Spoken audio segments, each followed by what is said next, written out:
Alright, what is up, YouTube? Gains Guru here with the first of hopefully many videos. Unfortunately, I'm in the process of moving, so I'm in this current temporary setup. I'd like this to be a little higher quality, but we make do what we make do. I'll eventually have a setup in place and hopefully bring you some higher quality videos. But in today's video, we're talking about why your TRT protocol is fucking terrible. And I mean, honestly, the amount of dog shit TRT protocols I hear every fucking day, reading on forums, talking to people, and really no one has any idea what TRT actually is. So, what is TRT? TRT is not testosterone. A lot of people hear the word TRT, and especially in current days with like figures like Alex Eubanks, people hear TRT and they think it's synonymous with testosterone. Testosterone is just a form of TRT. You can use HCG and clomiphene. You can use testosterone via exogenous testosterone, but there are many different ways. But what is TRT? TRT is replacement. So if you're getting more than replacement, you're on a fucking cycle, bro.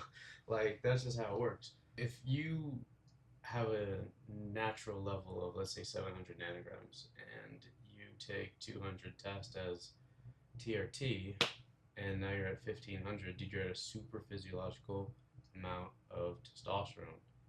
Like, that's a fucking cycle. So, if you're taking whatever it is and achieving a level, and now, of course, you need to be doing your blood work before you start TRT and while you're on it.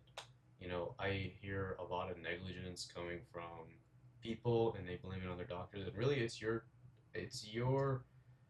obligation to advocate for yourself and be educated on any medication you're going to take, but especially on hormones, because like honestly, a lot of other things can be easily reversed. Hormones are not something to be just immediately fucked with and just this and that. Say that you're just getting TRT from your doctor and you're going and getting just one shot every like 1 or 2 weeks, and like you have no idea what your levels are at, you have no idea what the fuck's going on in your body, then your TRT protocol fucking sucks.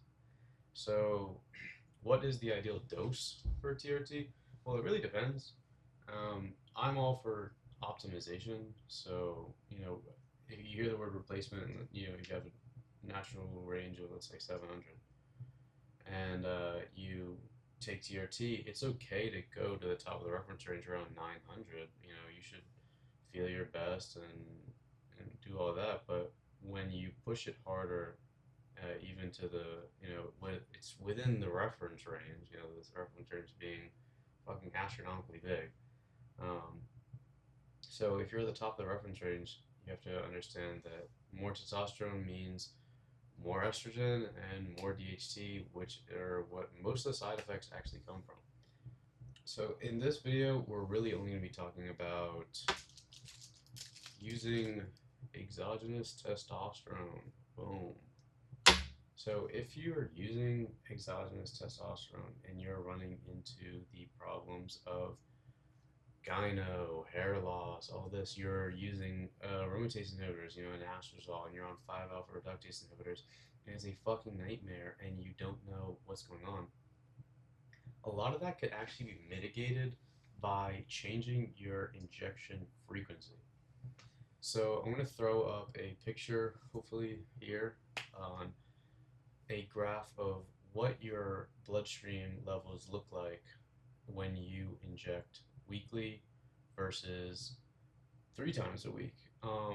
For me, when I was using once a week, um, I would have to use, aromatase inhibitors to combat the, high estrogen versus switching to 3 times a week. Your blood levels are going to be a lot more stable. Think about it like this. I mean, you saw the graph, but boom, 200 fucking tests at the beginning of the week. and now by the end of the week you're here, and now boom, you're fucking back up. So it's a bunch of peaks and troughs versus 3 times a week you're gonna go boom, fall a little bit, boom, fall a little bit, boom, fall a little bit, and of course it's not gonna match that perfectly because you have your half lives depending on you're using an anthay, cypionate, fucking undecanoate. I've never heard anybody use undecanoate for TRT purposes, and you're probably thinking, all right, well, inject more. So like, dude, that's when it comes to using proper equipment. You have all this equipment to use, and you're just sticking to like the bro shit. So like, of course, nobody wants to fucking stick themselves with a 1 to 1.5 inch needle every fucking or 3 times a week. But if you're thinking about it, TRT, no one on their right mind is going to be on TRT and is going to be on more than 200 milligrams per week. So that's a very fucking small amount. And are you really gonna go through the arduous task of pinning yourself with a fucking harpoon that's 1 to 1.5 inches, maybe even more if you're a like really big dude, 3 times a week just to get that much liquid in? Like, dude, no. Just use a fucking insulin pin. Like, and that also allows it to be a lot more lenient on where you can inject. Like, boom, delt, boom, stomach, boom, fucking chest if you want. You're not even gonna feel this versus you're gonna feel this, and you're also avoiding the accrual of scar tissue, which if you're just starting, you're probably not gonna have, and you're probably thinking, oh, well, that's a problem for later me. But dude, it fucking builds up, and it can look pretty grotesque on some people, and it's just not something you want to deal with. It's literally scar tissue. So, like, if you can avoid that, of course you want to avoid that. And not to mention, you can be a lot more precise with these because it might be hard to see on here, but you can see this has up to 50 units with 5 unit increments, but I've seen even more precise than that. So instead of having to guesstimate like between the gauge of these big syringes, you now can just go and actually approximate this a lot better. So if you're doing, let's say like 0.33 cc's 3 times a week, well, that's a lot easier to do on insulin syringe than it is a harpoon. And by doing that, you're going to, again, avoid, not guaranteed, but a pretty good chance that you're going to avoid any type of aromatase inhibitor having to be deployed, 5-alpha reductase. You're going to feel a lot better. And I've heard this said, and this is a really stupid thing that people who don't understand the science behind it will say, is that they're like, well, you're not getting as much. Dude, you have to realize that because of the half-lives of the compounds that we use, they build up in your system. So if you're injecting 1 cc every week at the beginning of every week, you're still going to get the same if you inject 0.3 cc's 3 times a week. It's the same. You're going to get the same level, if not better, because you're going to be consistently at a level, which is a lot better for you. Like, you're going to feel better. You're going to make better gains.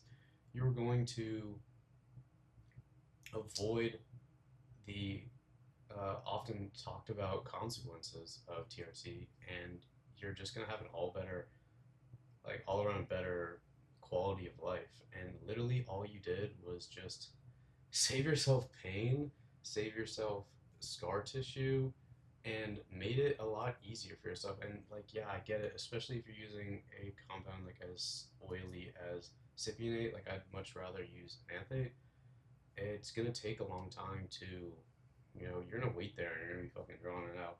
But I'd rather wait the extra minute, 2 minutes sitting there drawing out than having to go through pinning this shit. So that's just like my take on being stupid in terms of TRT and just a lot of the TRT protocols that go out there. So just some bullet points to end this. So first off, get your blood levels checked.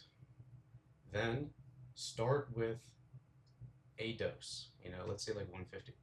And if 150 gets you where you want it to go, then boom, stay at that dose. Like, ride that out. But if you're doing, let's say you start with once a week injections of like SIP, and you're noticing, the fluctuation between the weeks or within the weeks, then switch to 2 times. Okay, now go get your blood levels checked after a couple weeks. Okay, so I was editing the video, and I'm just gonna have to make this quick little edit because uh, I can obviously see this going over poorly.